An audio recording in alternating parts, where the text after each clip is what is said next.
a safe haven in the midst of conflict.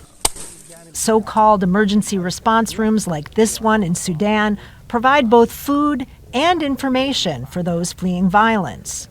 There are hundreds of them in the country, organized and supported by local groups and individuals, but at least half of the funding comes from USAID and is funneled through nonprofits like one based in Nairobi called Giza, run by Trevor Snap.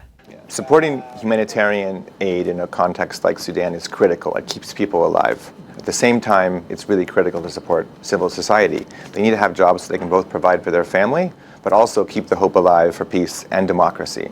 And that's something that USAID and the US has been very effective at doing. For Sudan, the world's largest humanitarian crisis, the situation is particularly grave. In freezing foreign aid, the Trump administration has allowed an exemption for food assistance, but how it will be implemented remains unclear.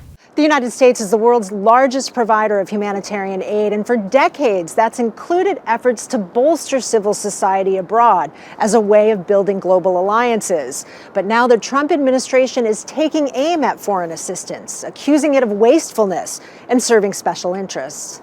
The plan is to absorb USAID under the State Department, headed by Secretary of State Marco Rubio. I have long supported foreign aid. I continue to support foreign aid, but foreign aid is not charity. It exists for the purpose of advancing the national interest of the United States. Giza, with the help of USAID, also provides employment for dozens of local journalists and a lifeline for their families. They ask that we not show their faces for fear of retribution, but their work has been featured internationally in media like the New York Times and Al Jazeera. One of their documentaries is currently being premiered at the Sundance Film Festival. International communities look at Sudan as the numbers.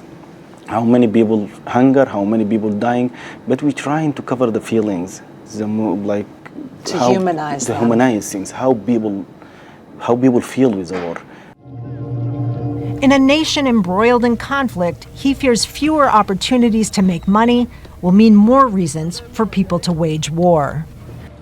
Kristen, Saloomey, Al Jazeera, New York. Make sure to subscribe to our channel to get the latest news from Al Jazeera.